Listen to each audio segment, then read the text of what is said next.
if you have any more questions or concerns about acetaminophen or any other medication. Have a great day.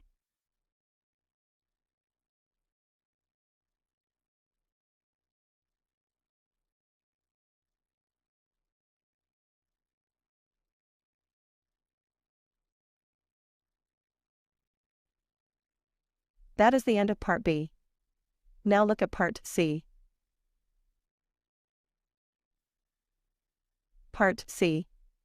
In this part of the test, you'll hear 2 different extracts. In each extract, you'll hear health professionals talking about aspects of their work.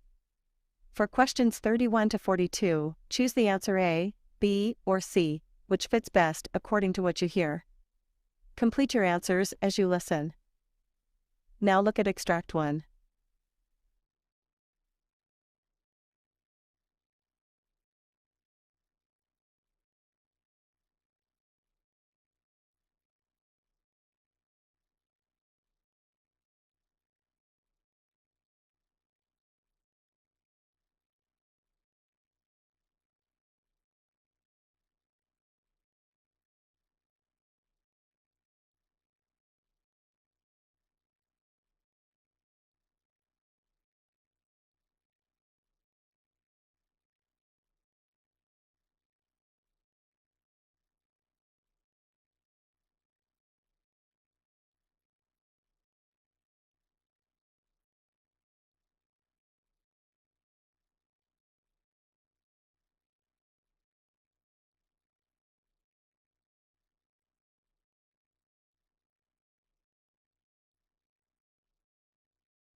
Professor Alex Haslam, what can we learn from the Milgram shock experiments?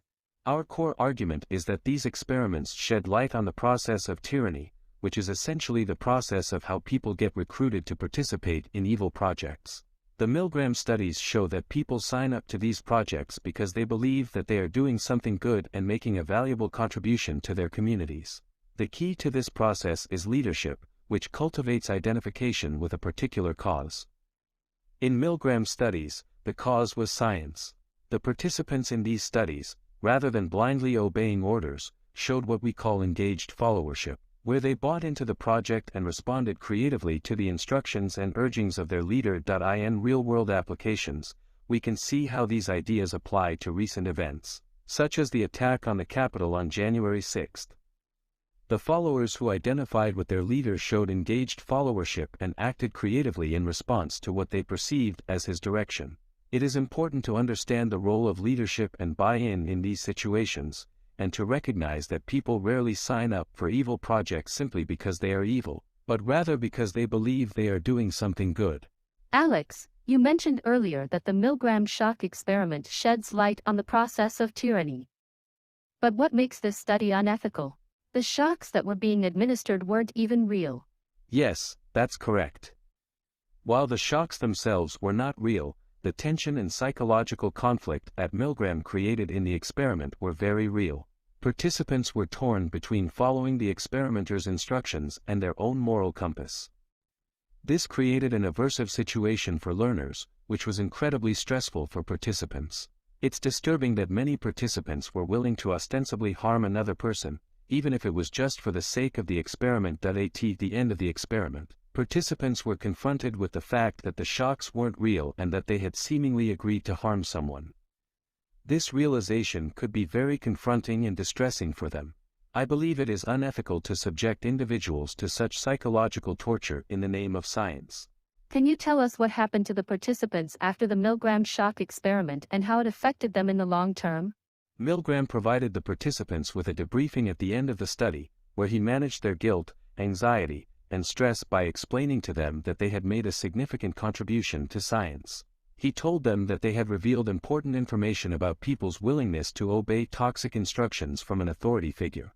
Most of the participants left the laboratory feeling comfortable with that explanation. However, an interesting story is told about one participant who, many years later, met a school teacher who was teaching about Milgram's research.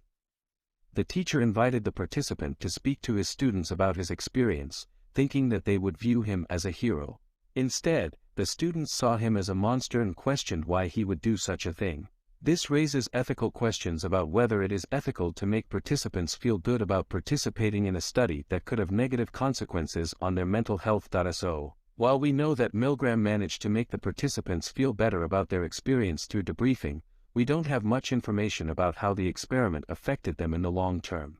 Alex, you mentioned the Stanford prison experiment, which is often cited as one of the most unethical experiments in psychology. Can you explain how it adds to our understanding of the role of leaders and situations in shaping behavior? Absolutely, Sana.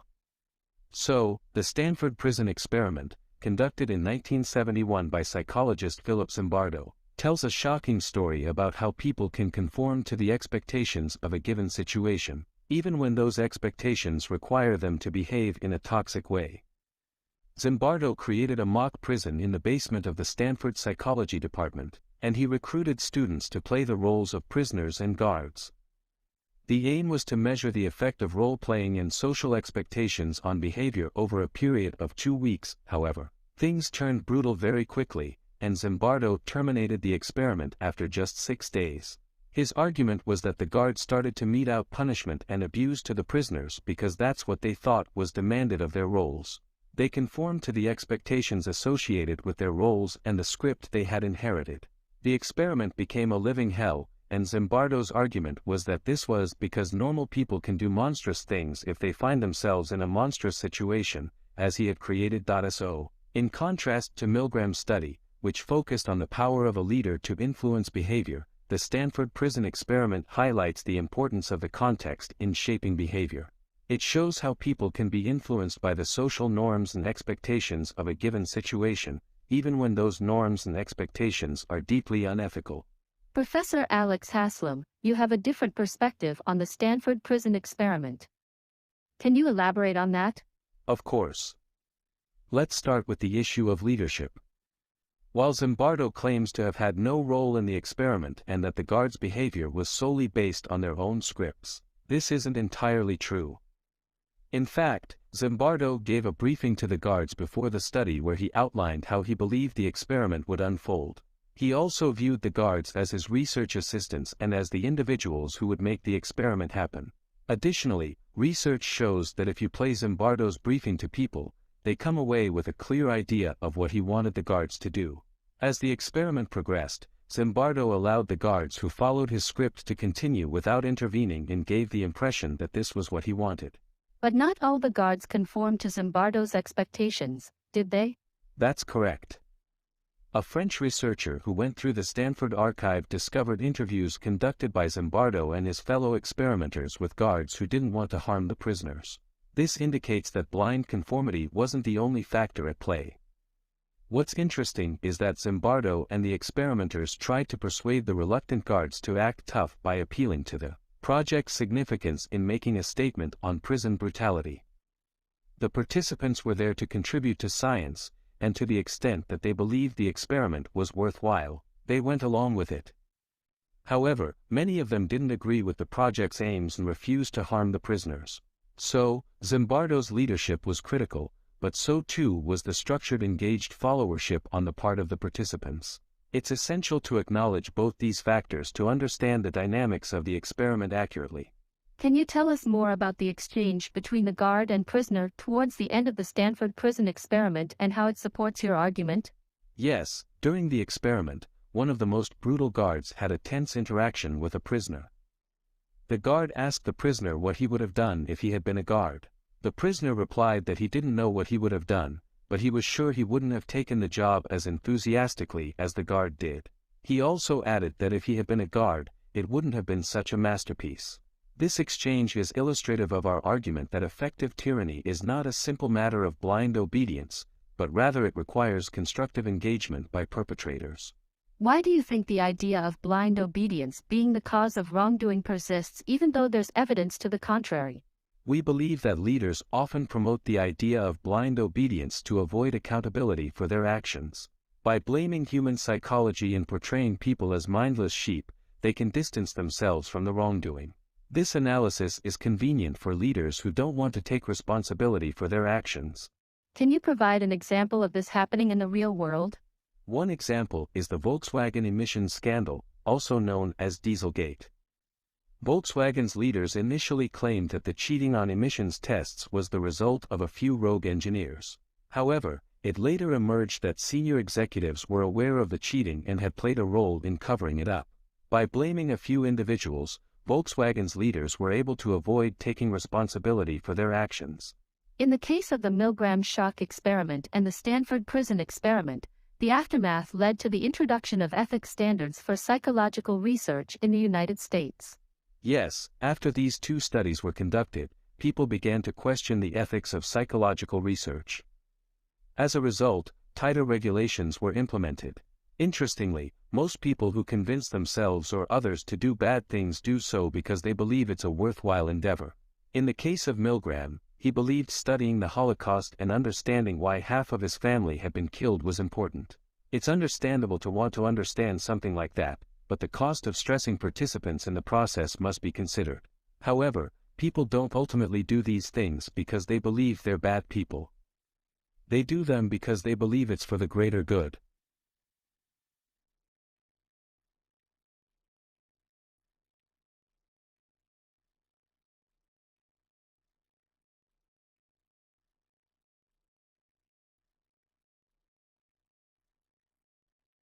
Now look at Extract 2. Extract 2, questions 37 to 42. You now have 90 seconds to read questions 37 to 42.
Let's pretend that I'm Oprah, and all of you are getting a brand new car, a BMW.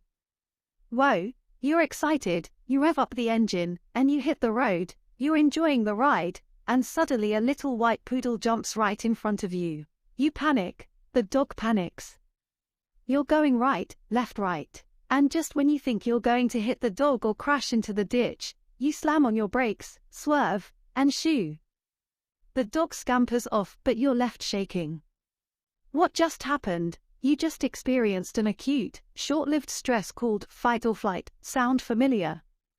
Now, imagine if your body lived in this state all the time. Chronic excessive stress leads to distress, heartburn, headache, muscle tension, hypertension, gut problems, sleep problems, high anxiety, low sex drive. Sound familiar? As I can tell you, the American Medical Association also reports that an astonishing 75% of all the symptoms that doctors treat can be traced right back to excessive stress. As a researcher and as a physician, I see these symptoms, and eventually, these symptoms lead to serious life-threatening diseases, diabetes, depression, heart attacks, and even cancer. There is an undeniable mind-body connection when it comes to stress and disease. But today, I'm going to show you how to use your mind to stress-proof your body by becoming your own best doctor. But first, a little anatomy 101. Like a car, your brain has a little engine and it's called the autonomic nervous system. And this autonomic nervous system revs up when there's stress. And that's great when we had to run away from external dangers like saber-toothed tigers. That fight-flight reaction was important. But nowadays, those prehistoric tigers are replaced by tigers that roam in our mind. Fears, fear of failure, fear of rejection, loneliness, a toxic boss, busy to-do list. You can't run away from those fears in their mind, they're with you all the time. So what happens? Your body goes into fight or flight all the time, becomes your new norm, your default option. Your engine is revving up all the time and your gas pedal is stuck. So what happens? You're bombarded with stress hormones, cortisol, adrenaline, and they wreak havoc with your body. The more stress, the more you get sick, cause and effect. But wait, the autonomic nervous system has a break. It's called the vagus nerve. But unlike the other vagus, what happens in this vagus doesn't stay there. This vagus runs from your brain all the way, and it wanders. This nerve collection wanders to all the different organs in your body, and it does the opposite of fight or flight. It's called rest and digest. It slows everything down. So, it's taking you out of that survival brain into your calm, cool, rational brain. Much better for your health, but the problem is we don't apply the brakes consistently. And I know this too well, both as a doctor and as a patient. At age 32, I wasn't perfect, but my life sure was. I'm married to an adoring man, an optometrist, whose eyes is only for me. We've moved into our brand new home. We have 2 beautiful children, and 1 more on the way. And I'm doing something I love, delivering babies and keeping families healthy. Life is good. One rainy Vancouver evening, I've just finished delivering a baby. I'm heading home.